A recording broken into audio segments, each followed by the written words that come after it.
네, 오밤중의 뉴스 함께하고 계십니다. 자, 앞서서 우리 2분 뉴스 김대호 PD와 함께 이 과방위 얘기를 좀 해봤습니다. 자, 과방위 얘기를 하다가 갑자기 이준석 얘기가 나와가지고 옆으로 조금 세긴 했지만 내용은 또 재밌었던 것 같아요. 직접 어떻게 보면은 우리 시민들이 알고 싶어하는 내용이니까 어떻게 보면 가장 이렇게 가까운 데서 접점인 데서 좀 알 수 있는 그런 얘기들이잖아요. 그렇습니까? 앞으로 이런 얘기 한 번씩 들려드릴게요. 아이고 이렇게 많은 아이템을 가지고 말해 그동안 뭐 한 거야? 방금 그 얘기도 사실은 되게 신용 높은 이야기들이거든요. 그래요? 나중에 재밌는 얘기 더 있으면 한 번씩 해드리겠습니다. 야, 이게 참 노무현 대통령은 제일 단점이 뭐였냐면 이렇게 사람이라든지 또 사회적 약자라든지에 대한 애정이라든지 이런 게 참 많으셨는데 한편으로 보면은 이 양반이 조금 말을 거칠게 해가지고 기자들 그렇게 싫어했어. 그러니까 제일 기분 나쁜 게 뭐였느냐면, 그러니까 사실 노무현 대통령이 이제 국회의원을 못하고 부산 지역의 정치인으로 계실 때 가끔씩 이제 부산시청 기자실을 찾아와서 이렇게 기자들하고 이렇게 간담회 같은 거를 열었단 말이에요. 근데 이 자리에서 간담회하고 그다음에 식사하러 가고 이렇게 해서 보통 요런 코스를 만드는데 그거 뭐런 얘기인 줄 알아? 그 자리 가서? 뭔 얘기지? 기자들은 참 밥값 안 내지? 이렇게 한 거야. 그 문화의 특성을 알고 있는구나. 그러니까 알고 계셨구나. 근데 그 얘기를 하는 순간에 그럼 안 갈게? 이래버리는 거야 이제. 안 가버렸어요. 그래가 아무도 안 갔어. 그러니까 그 말이 얼마나 불쾌하게 느껴지냐고. 뭐 내가 뭐 밥 먹고 싶어서 그 자리 가니? 네가 오래서 간 거 아니야. 근데 그렇게 얘기를 해? 그럼 안 가지 뭐. 안 가? 이렇게 되는 거예요. 그러니까 그런 부분에서 되게 제발 좀 그런 말 좀 하시지 말라고. 불같은 면이 또 있으시고. 네, 그러니까 틀렸다 아니다라는 부분에 대해서 꼭 그렇게 짚고 넘어가시는 거예요. 그게 제발 좀 그러지 마시라고 하는데 그런 면에 상당히 좀 마이너스였어요. 근데 이준석은 근데 아예 그 핸드폰 본이라고 못한다. 야, 그것도 제가 알고 있는 측면하고 또 다르긴 하네요.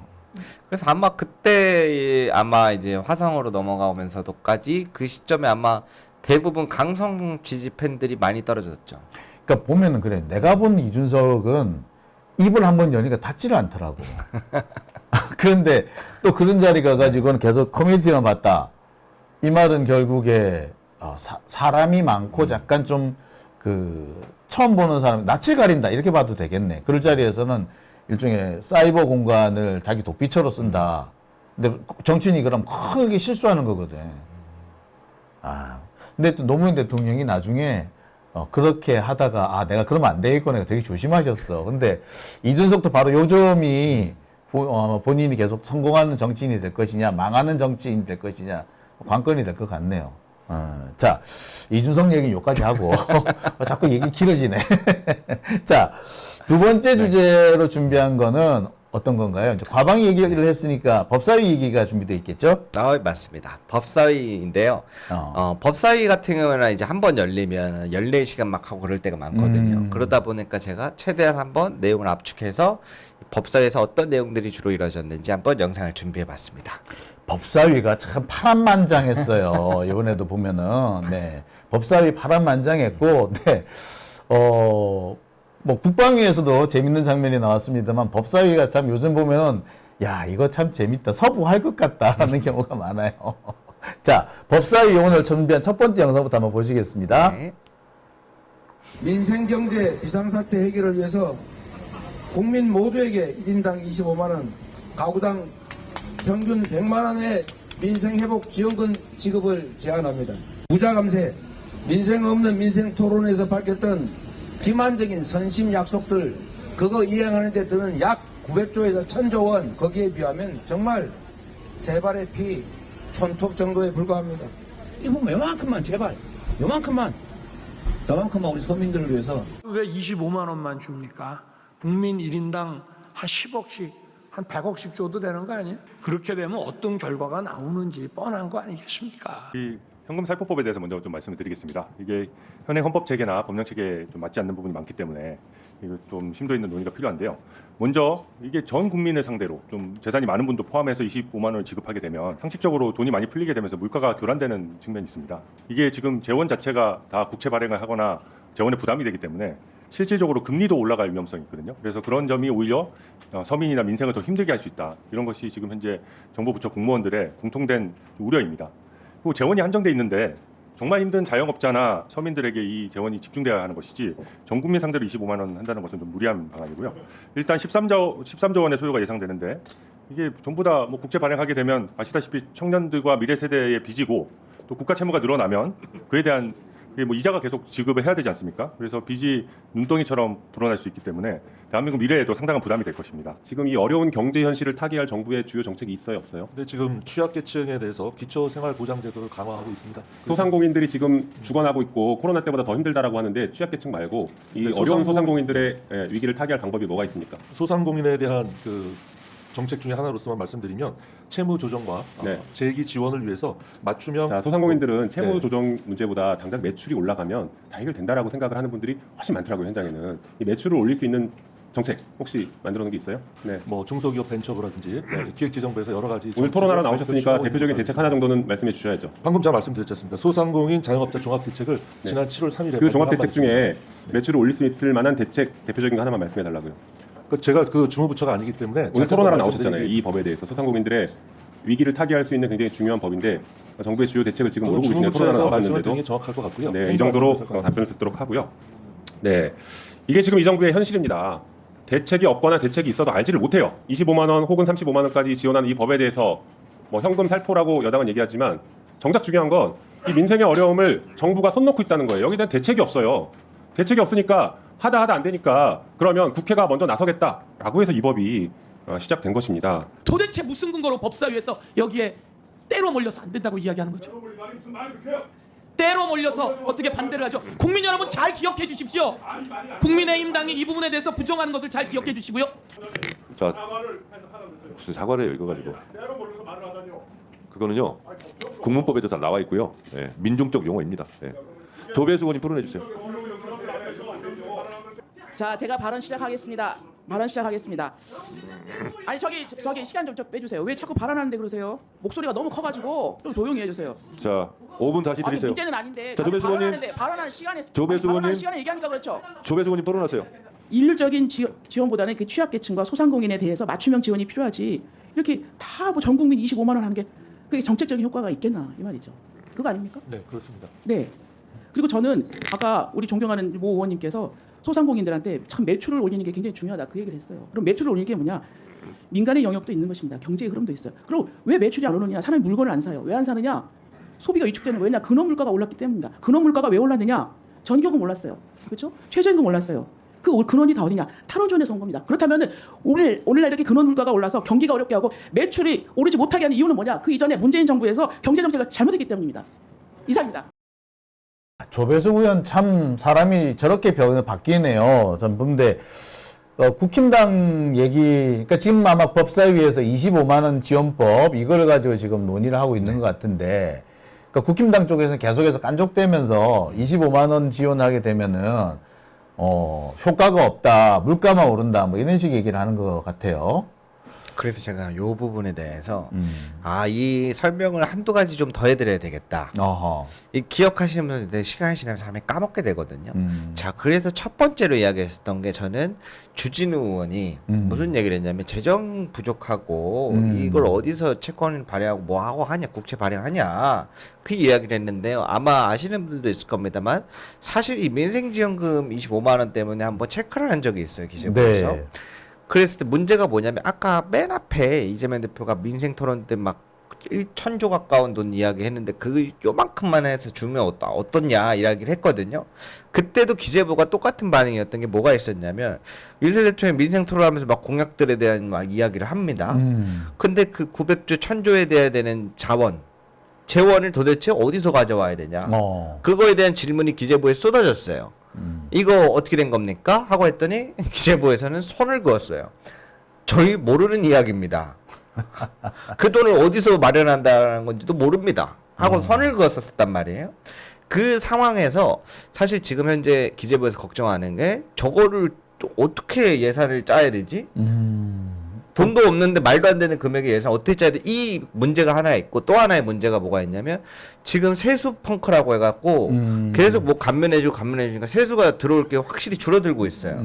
그런 상황에서 뭘 자꾸 더 한다는 것 자체가 힘들다라는 입장이거든요. 그러니까 이게 민생지원금 25만 원도 마찬가지고 민생토론에서 나온 것도 마찬가지고 또 뭐 해달라는 거 또 있는데 그러니까 지금 기재부 입장 아마 이런 것 같습니다. 지금 현재 정부가 돈 계산을 할 줄 모르는구나. 돈 쓸 줄을 모르는 네, 거죠. 얼마가 있고 얼마가 들어오고 얼마를 어떻게 해야 되는지를 모르는구나.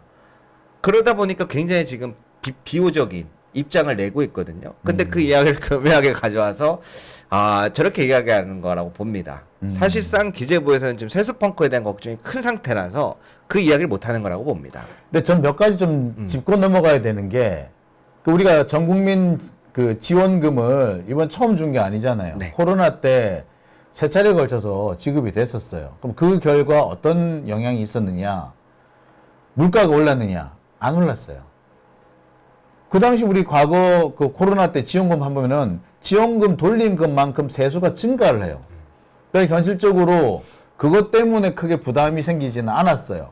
그리고 지금 윤석열 정권 들어와가지고 그러면은 빚이 국가 채무가 줄었느냐? 아니요, 늘어요.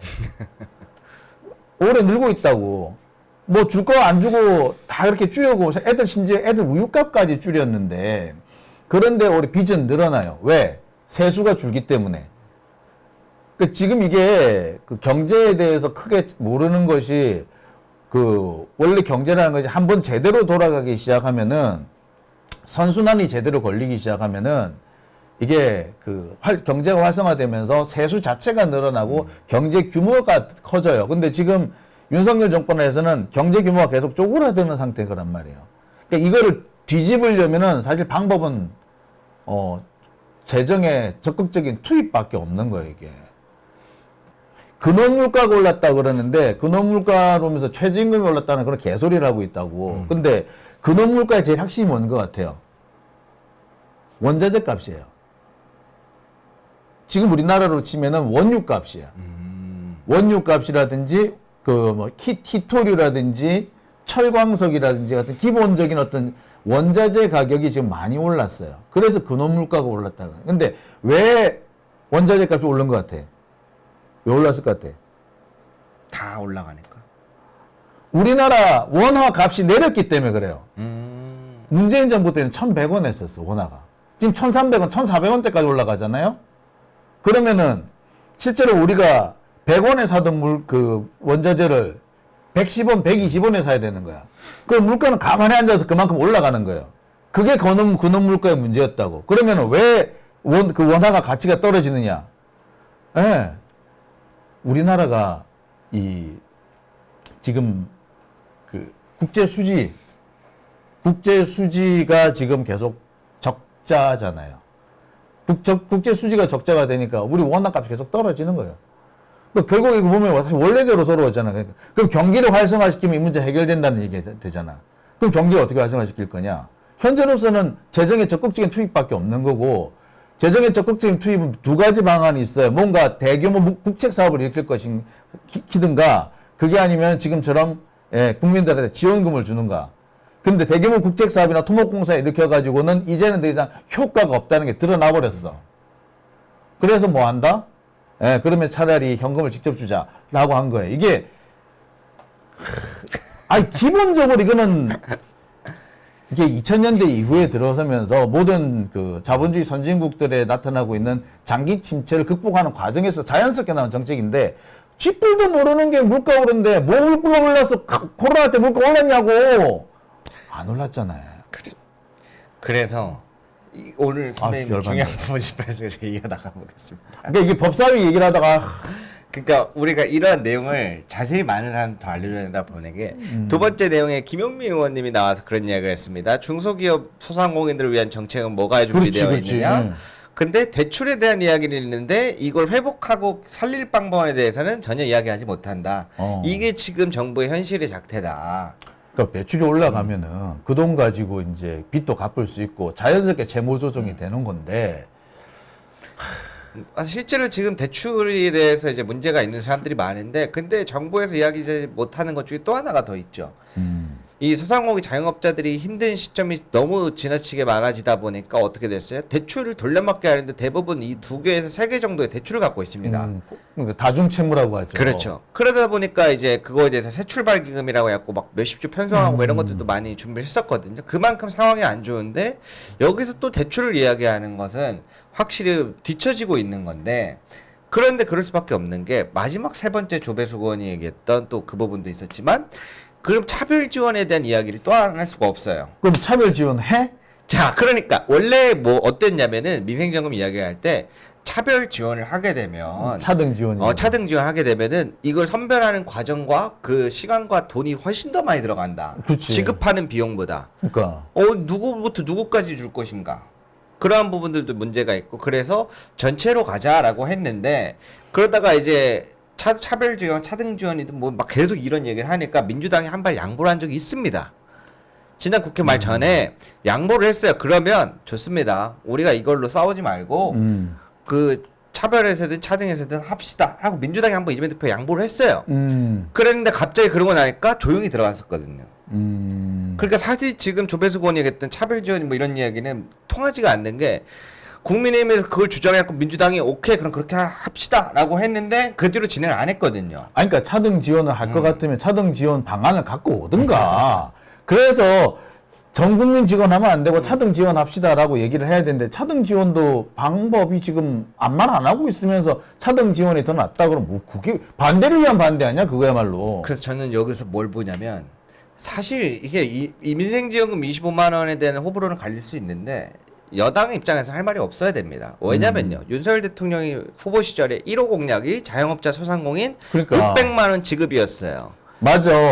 근데 뭘 25만 원에 제가 그 얘기를 하는 이유가 뭐냐면, 제가 그 당시에 또 우연치 않게 정치 방송을 하기 이전에 1년간 뭘 했었냐면, 그거를 이제 연륜이 많으신 분들은 이제 막 공인인증서, 금융인증서 이런 거 어려우시단 말이에요.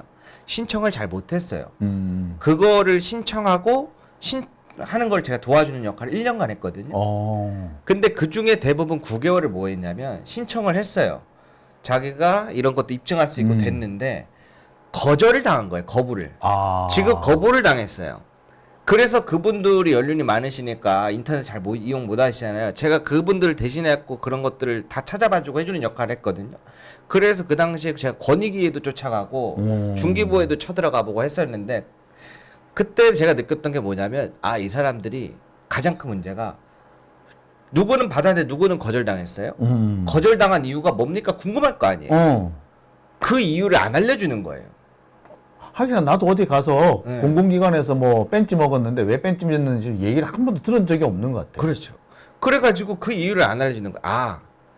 그래서 제가 그거를 몇 개월 동안 쫓아다녔었는데 결론적으로 봤을 때는 이거를 차별해가지고 지원하고 이런 것들의 시스템들이 잘 안 잡혀 있구나.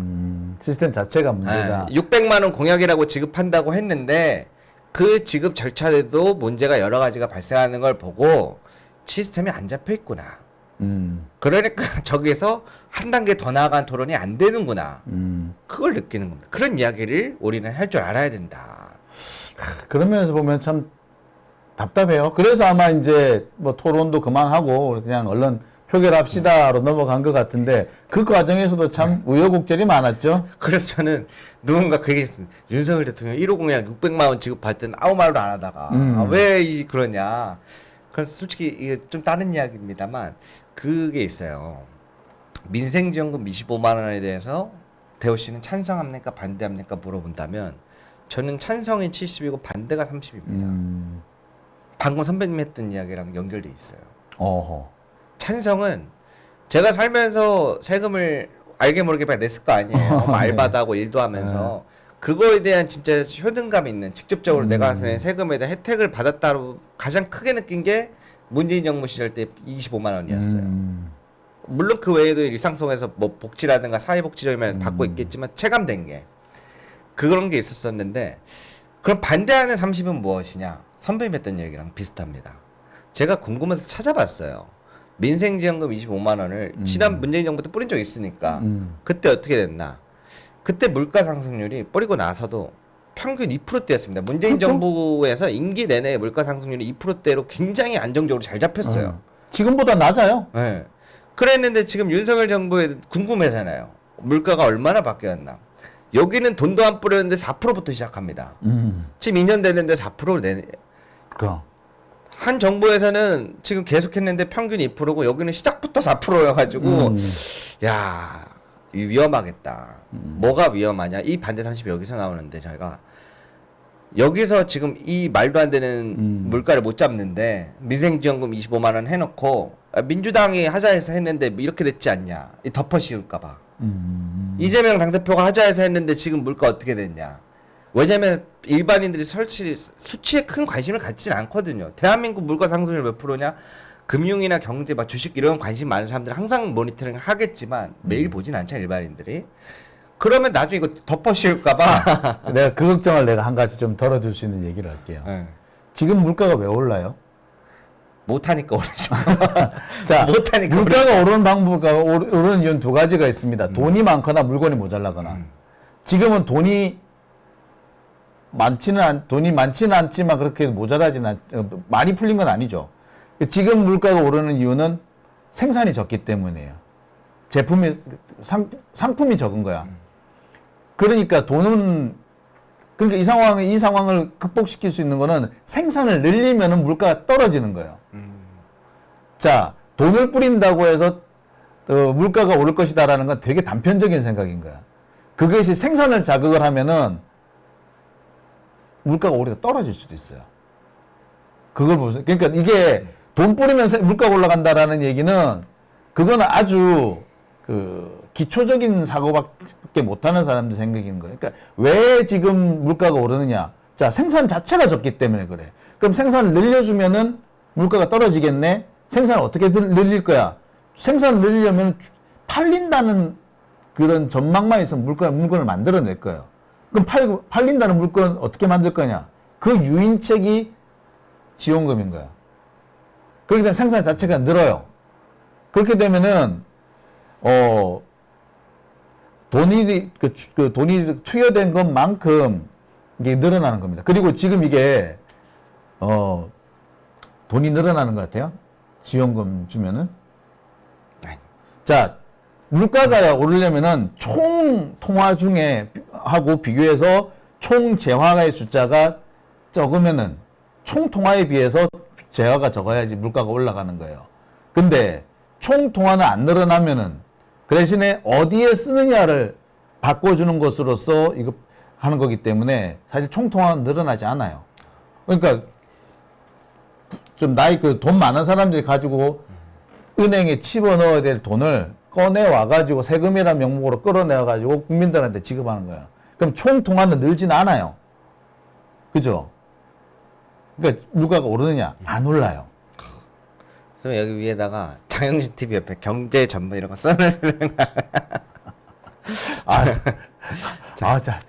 갑자기 날이 더우면 이렇게 말하다 보니까 더 더워지는 열받는 것 같은데.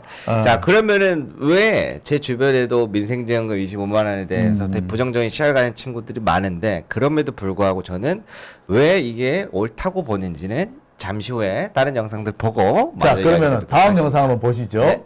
국회 의사결정 방법을 다수결로 정했기 때문에 우리는 총선에서 다수석을 확보하기 위해서 총력전을 펼칩니다. 그 결과 22대 총선은 야당의 압도적인 다수를 국민께서 몰아주셨습니다. 그렇다면 그 국민들이 희망하시는 대로, 국민이 명령하는 대로 야당은 그렇게 갈 수밖에 없습니다. 그것이 표를 준 국민에 대한 도리라 생각을 합니다. 장경태 위원님께서 토론을 종결하자는 동의를 하셨습니다. 해당 동의에 찬성하시는 위원님 계십니까? 네.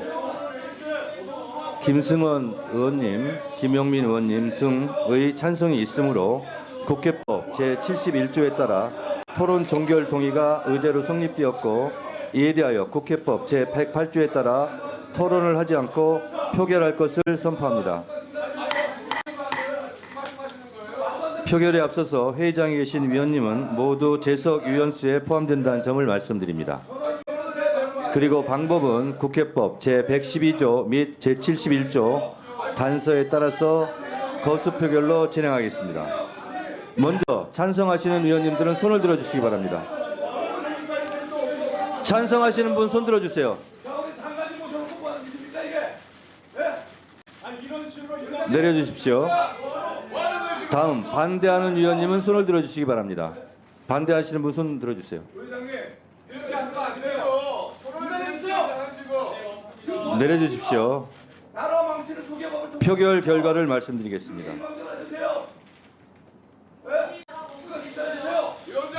재석 의원 총 17인 중 찬성 10인, 반대 0, 기권 7인으로 가결됐음을 선포합니다.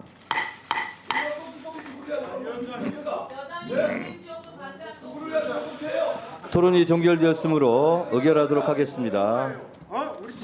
제1항 의사일정 제1항은 전문위원이 수정한 부분은 수정한 대로, 기타 부분은 원한 대로 의결하고자 하는데 이의 있으십니까? 이의 있으십니까? 이의 있습니까? 자, 이의가 있으므로 표결할 것을 선포합니다. 찬성하는 의원님은 손을 들어주시기 바랍니다. 찬성하는 분 손 들어주세요. 내려주십시오.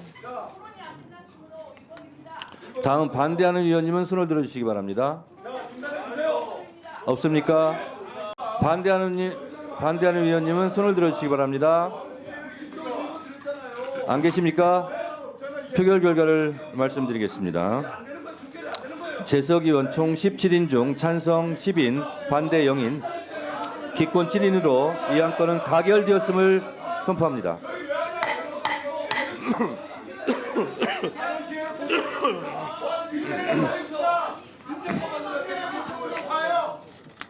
의사일정 제2항은 원안대로 의결하고자 하는데 이의 있습니까? 이의가 있으므로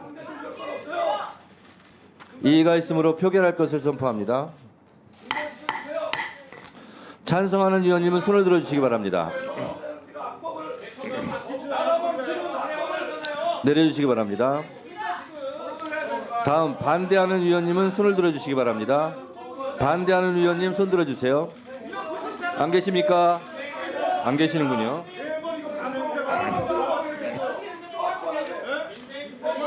표결 결과를 말씀드리겠습니다. 재석 의원 총 17인 중 찬성 10인, 반대 0인, 기권 7인으로 이 안건은 가결되었음을 선포합니다.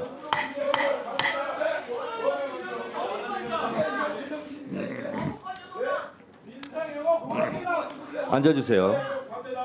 앉아주세요. 다음으로 의사일정 제3항 검사 김영철 탄핵소추안부터 제6항 검사 김영철 탄핵소추 사건 조사 청문회 증인 참고인 출석 요구의 건까지 검사 김영철 탄핵소추와 관련된 4건을 일괄하여 상정합니다. 맞네, 사망. 이상민 장관님, 이정식 장관님은 이석하셔도 좋겠습니다. 네, 수고하셨습니다.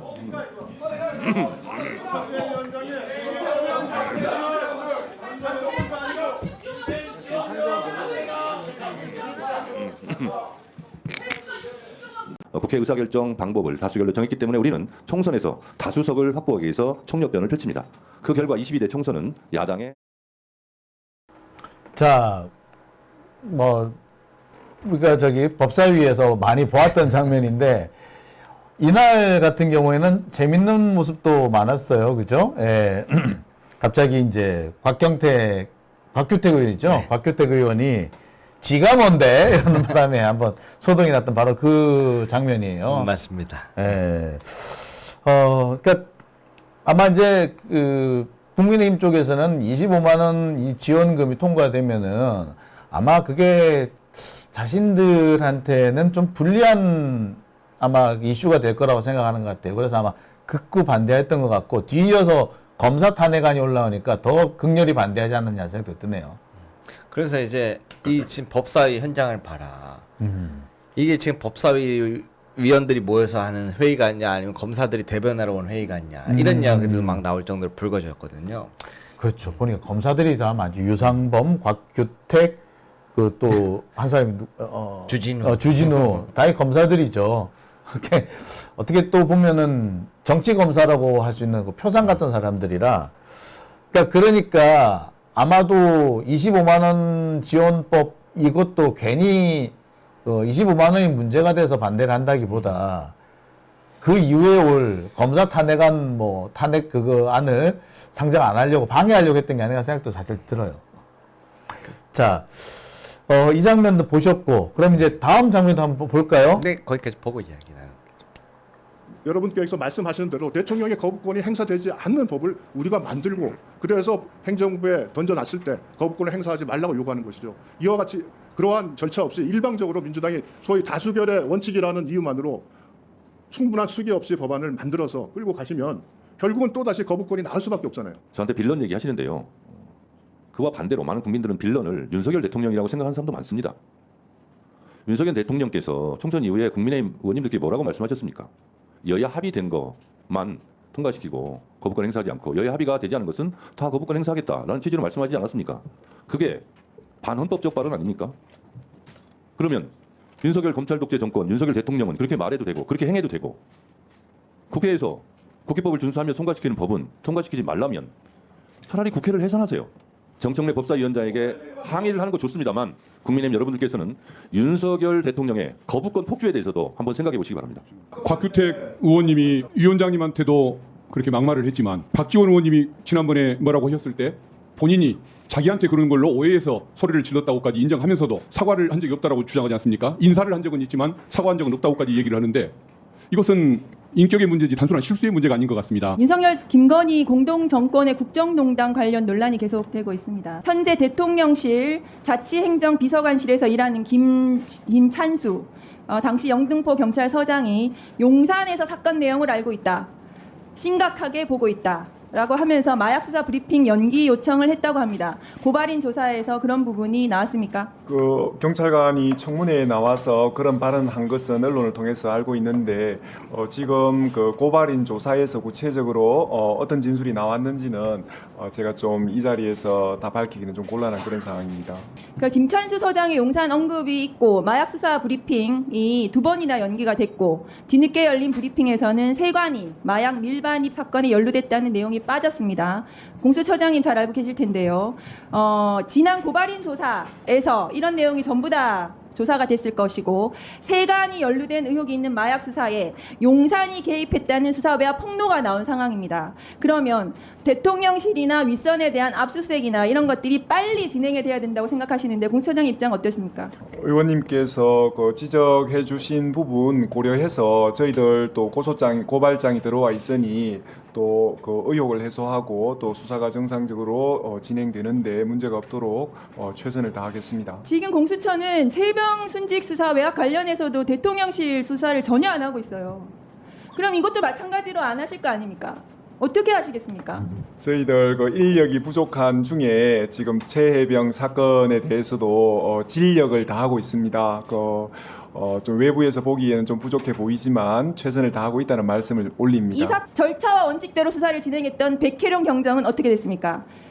일선 지구대장으로 좌천이 됐습니다. 문제는 직접적인 수사 외압을 행사했다는 의혹을 받는 조병로 경무관이 최혜병 순직 사건, 은폐 관련 임성근 사단장 구명로비 의혹의 중심에 있는 일명 멋쟁 해병 단톡방의 인물과도 강하게 연결된다는 점입니다. 화면을 보시면 멋쟁 해병 단톡방에 있던 현직 경찰인 최모 경위는 조병로 경무관의 부속실장으로 일했던 매우 가까운 사이입니다. 도이치모터스 주가 조작 사건의 핵심 인물 이종호가 직접 조병로 경무관의 승진을 언급하기도 했습니다. 공수처장이 이 내용을 잘 알고 계셔야 될 것입니다.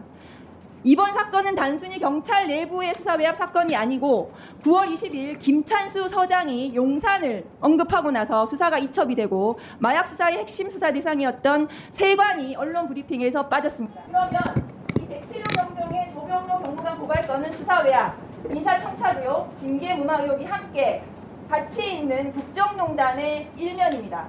공수처에서 이 부분에 대해서는 신속하게 대통령실에 대한 수사가 이루어져야 된다고 생각합니다.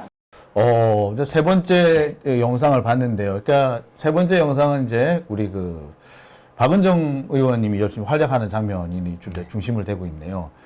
그러니까 지금 오늘 지금 보여준 이 영상들을 보면은 어떻게 보면 법사위 하이라이트 같은 그런 영상들이 많았네요. 네.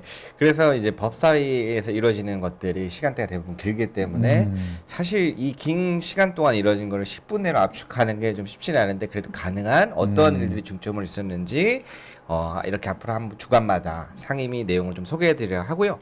마지막 박은정 의원님 같은 경우에는 어떤 내용이 있냐면요. 지난번 방송 때 제가 잠깐 나와가지고 조국혁신당이 큰 벽에 부딪혔다.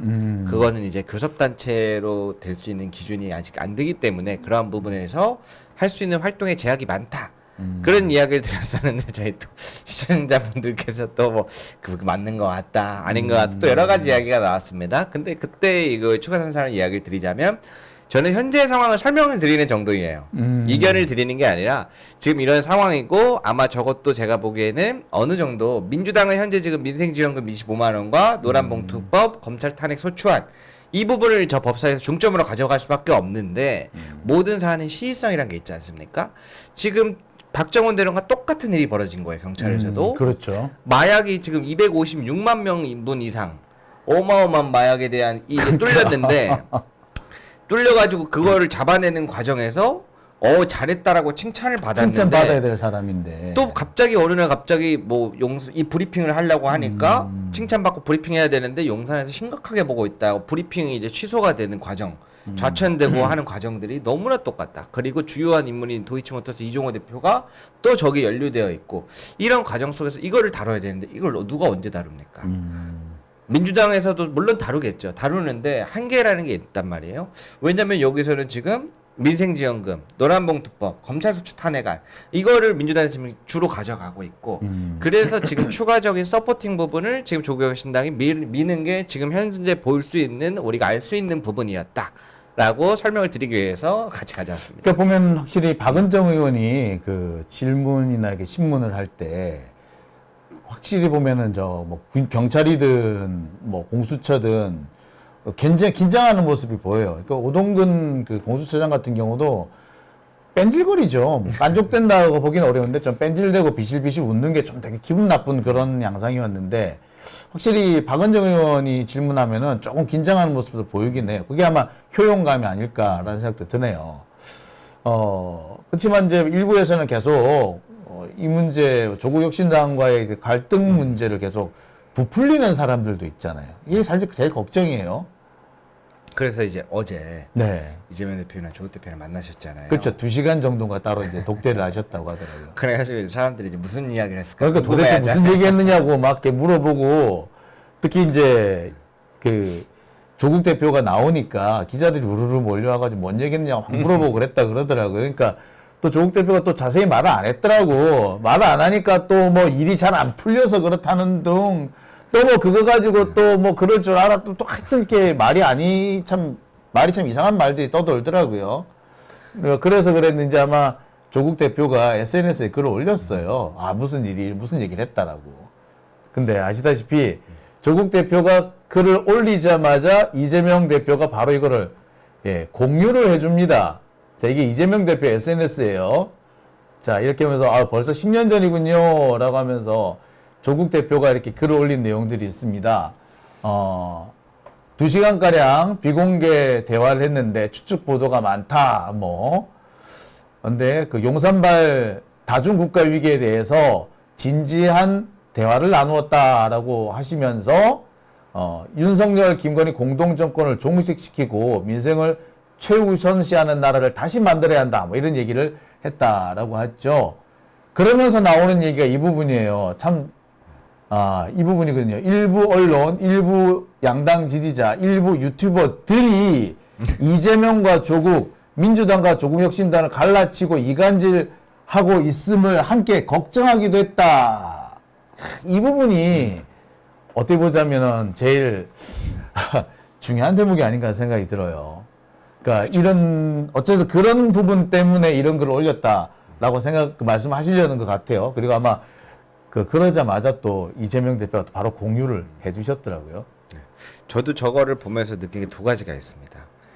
첫 번째로는 아까 말씀하셨던 부분 이제 일부 언론과 유튜버들 중에서 갈라치기 하려는 것에 걱정을 한다. 근데 사실상 민주당에서 이루어지는 당원 토론대회라든가 이런 것들을 자세히 유심히 오랫동안 봐오신 분들은 아실 거예요.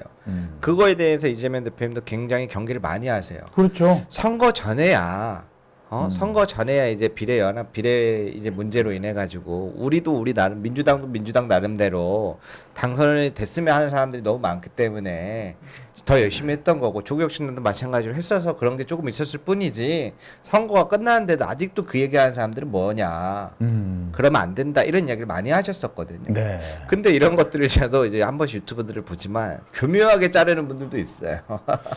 그래서 이게 더 진짜 당황스러웠던 게 지금 걱정하시는 대목이 어디 나오냐면 조국 대표가 이제 이재명 대표의 이런 SNS 공유를 보고 감사합니다라고 글을 올렸더니 거기에 대고 또 막 이렇게 이상한 소리를 막 해요. 그래서 뭐 답글 뭐 몇 개가 이렇게 쭉 보면서 해가지고 논쟁이 벌어졌어요. 그래서 참 하지 말라는데 굳이 이렇게 또 개기는 사람들이 있는 것 같아서 좀 안타깝긴 합니다. 하지 말라. 우리는 아무 문제가 없으니까 여러분들도 싸우지 마세요 했는데 그걸 가지고 또 물고 늘어지는.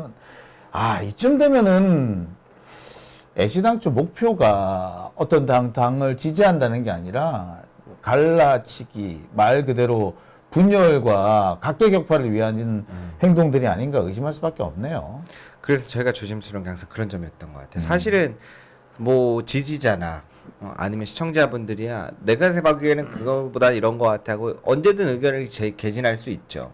그런데 유튜브나 이런 언론 매체에 영향력이 있다라고 생각이 드는 곳이라면은 이런 부분에 대해서 충분히 심사숙고를 많이 해야 되는데 그런 거보다는 이거 좀 조회수가 나오냐 하는 그런 느낌들도 있고 왜냐면 저도 지난번에 말씀드렸던 게 전당대회 이야기를 좀 해드린다고 했었는데 잘 안 하잖아요 제가.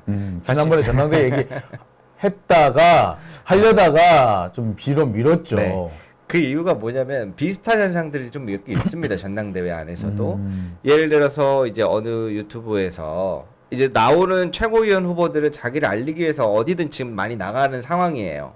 안 되면 전화통화 연결이라도 많은 유튜브 매체와 이렇게 하려고 하는데 그 유튜브 매체의 성향까지는 잘 몰라요. 그렇겠죠. 그러다 보니까 거기에서 나오는 실수라든가 약간 도를 벗어난 질문들 이런 것도 되게 많이 나와서 어느 후보는 뭐 이렇게 얘기를 합니다. 그렇게 질문하시면 어떡합니까? 잘 되든 안 되든 민주당 안에서 또 같이 일해야 되는 사람들이고 둘 다 되면 같이 더 열심히 일해야 되는데 그건 아닌 것 같습니다. 그러니까 이게 그분들도 알리려고 최선을 다하지만 그 유튜브 매체 성향까지 다 파악을 못 하잖아요. 뭐 이런 문제들도 발생할 수 있고 반대로 전당대회 현장에서 또 어떤 일들이 나오고 있습니까? 자기네들 안 됐다고 끝나기도 전에 자리 박차고 나가는 사람들도 있죠. 중요한 인물들이 거기서 또 뒷말도 나오기도 하고 아무튼 되게 많은데 사실 이렇게 뭔가 중요한 게 결정되기 때는 항상 이런 갈등이 있는 것 같아요. 제가 고민을 하다가 제 주변에서 지금 전당대회 안에서 또 활동하고 계시면서 일하시는 분들이 있어갖고 물어보면 언제든지 그 소식을 전할 수 있는데 이게 우리가 좋은 방향으로 가기 위해서 응원하고 지지하고 투표하려고 하는 거지 자꾸 누가 옳고 누가 틀리다를 자꾸 집요하게 정하기 위해서 하는 건 아니기 때문에 제가 선배님한테 얘기하고 전당대회나 이야기는 차라리 결과를 가지고 왜 이렇게 됐을까 재미있게 풀어보는 시간이 낫지 않게 하니까 선배님 흔쾌히 오케이 해주셔가지고 다음 주에만 할 것 같은데 사실 제가 그렇게 하길 잘했다 싶은 것이 지난주에 제가 조국혁신당 쪽 주제를 한번 다뤘어요. 한번 다루니까 당장 이런 게 올라와요. SNS에 카톡으로 한밤중에 새벽 1시쯤에 갑자기 네가 조국 지지자냐? 이러고 나오는 거예요. 이게 뭔 의미인지는 모르겠는데 시비 걸겠다는 게 딱 드러나잖아요.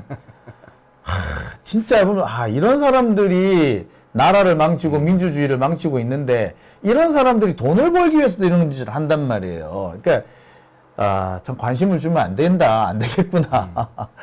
참 그런 생각도 많이 했습니다. 그래서 아예 이번에는 그냥 좀 건너뛰려고 했죠. 그렇죠. 가능하면 세계 정당 동향 다 보고 있으니까 좀 편향적이지 않게 한번 이야기해 볼 수 있도록 많이 노력을 해볼게요. 네. 그래서 또 너무 또 다른 쪽에만 보지 마시고 자연TV에서 다른 이야기도 많이 봐주셨으면 좋겠습니다. 자, 오늘 뭐 여러 가지 주제를 많이 다뤘는데요. 또 시간이 또 다 됐네요. 오늘 여기까지 하시고요. 다음 주에 또 좋은 얘기 해주시기 바랍니다. 맞다. 그 뭐, 마지막으로 한마디. 한마디 더. 네. 제가 아까 말씀드렸던 것 중에 민생지원금에 대해서 제가 25만 원에 찬성하는 70%의 이유는 무엇이냐. 제가 한번 곰곰이 생각을 해봤어요. 물론 물가가 상승할 수 있는 요인의 영향도 있을 수 있죠. 근데 제가 이해하기 힘들었던 점이 딱 하나였습니다. 제 주변에도 민생지원금 25만 원에 대해서 그거 받는다고 달라지는 것도 아닌데 물가 상승하면 어떡하냐 이런 걱정하는 친구들이 많은데요. 이런 이야기를 한번 전하고 싶습니다. 장윤진 TV에 보시는 이제 어린 친구들 같은 경우에는 비슷한 친구들도 많을 거라고 생각을 해요. 근데 대한민국의 2024년 정부 예산이 약 657조 정도 됩니다. 그렇죠. 네, 656조 9천억인데 민생지원금을 전 국민이 25만 원 주게 될 경우 약 13조 정도가 13조. 들어요. 그러니까 대한민국에서 약 2%도 안 되는 금액을 전 국민에게 나눠주겠다라는데 이상하게도 우리나라는 전 국민에게 지급한다라는 그 세 글자가 붙어버리면 이게 굉장히 정쟁화가 됩니다. 다른 금액을 쓸 때는 아무런 관심도 없다가 그 앞에 전 국민에게 지급만 한다 그러면 왜 이렇게 다들 날고 뛰면서 반대를 하는지 그런 부분에 대해서 아직 우리가 갈 길이 멀구나 를 생각하게 보는데요. 혹시 기회가 된다면 다음번에 또 이 주제에 다루게 될 수 있게 되면은 또 좀 더 유익한 자료로 찾아뵐 수 있도록 하겠습니다. 네, 오늘 말씀 감사합니다. 네, 감사합니다.